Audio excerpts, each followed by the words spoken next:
Beyond the Looking Glass, a photographic journey through Graphonia.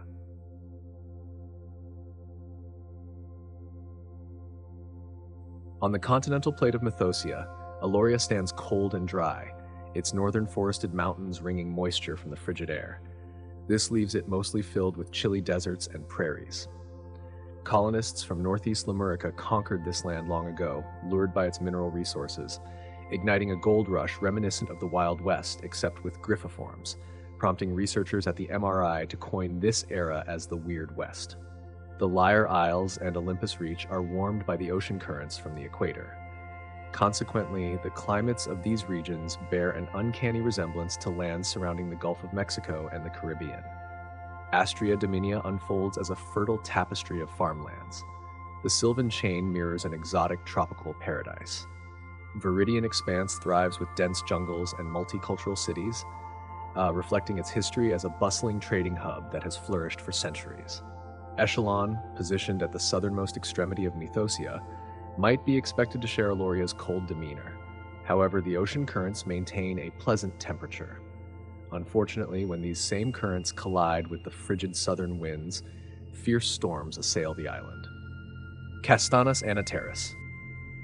The tops of northern Aloria's mountains are consistently cloaked in snow.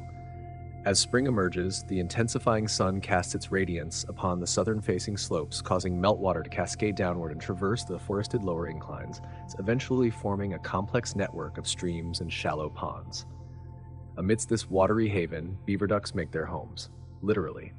While they may lack the woodcutting incisors characteristic of Earth's beavers, they have mastered the art of using fallen branches, leaves, and mud to obstruct the water's flow. This ingenuity results in the creation of deep reservoirs, providing an optimal habitat for the aquatic plants that constitute the majority of their diet. This resourcefulness proves vital even in winter when the water flow from uphill diminishes.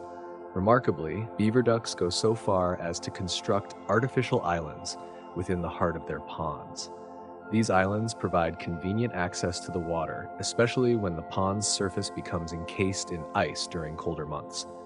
All this construction is far too much for any individual beaverduck, so they live in extended family groups. Huddling together for warmth and thanks to their dense, oily feathers, they remain comfortably warm and dry regardless of the season. Biphantus gallus bisaunus. Once enormous herds of bisants roamed the chilly prairies of southern Aloria, but during the westward colonial expansion, they were hunted nearly to extinction. Now a protected species, their numbers have finally begun to bounce back. Bisants traverse the frigid grasslands in large groups, simultaneously stripping them bare of plant life while fertilizing them as they go, ensuring the arrival of fresh growth the next time they pass through.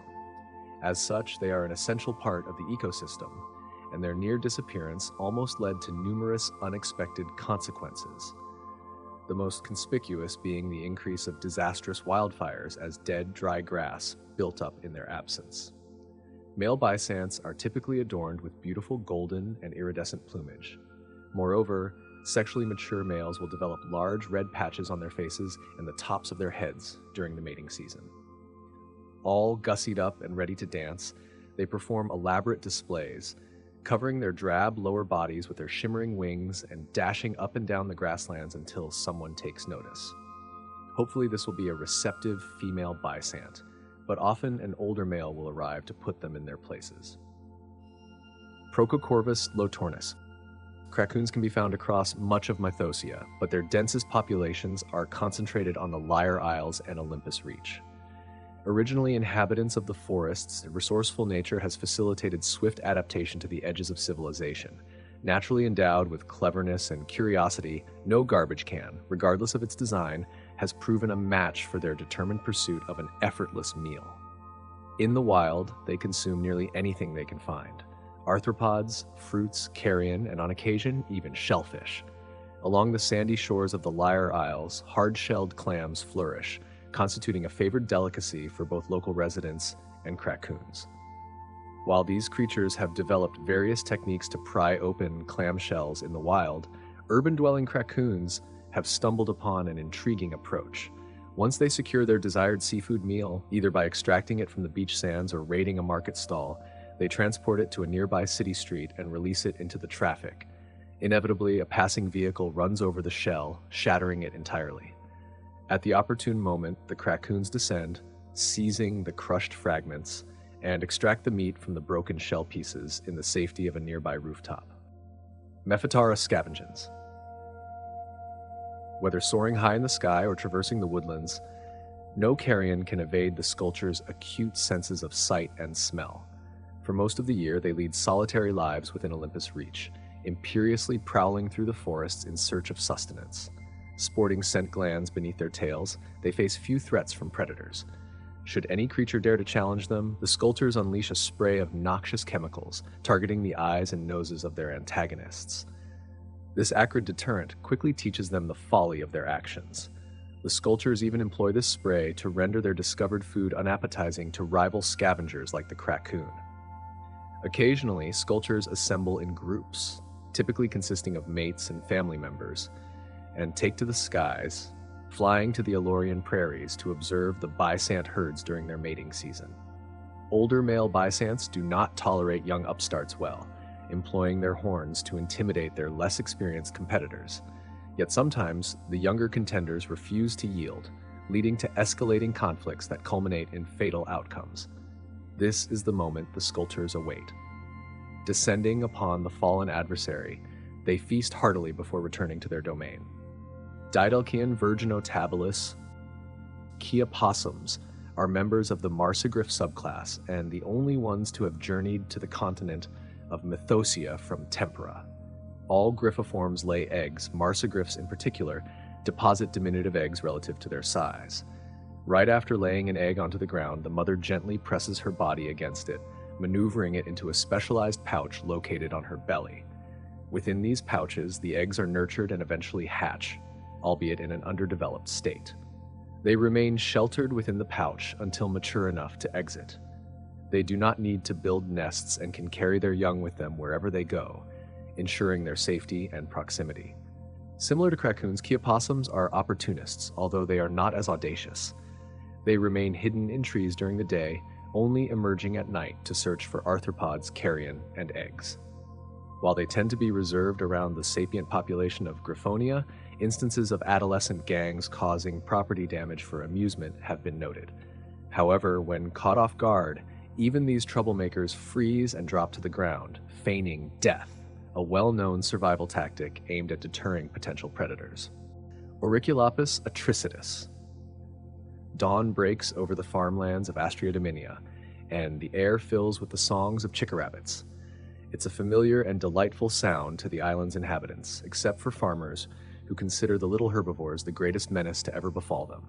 These creatures have adapted well to the encroachment of civilization and are equally at home in the grassy fields of Astria Dominia's wilderness as they are in its farms and suburbs.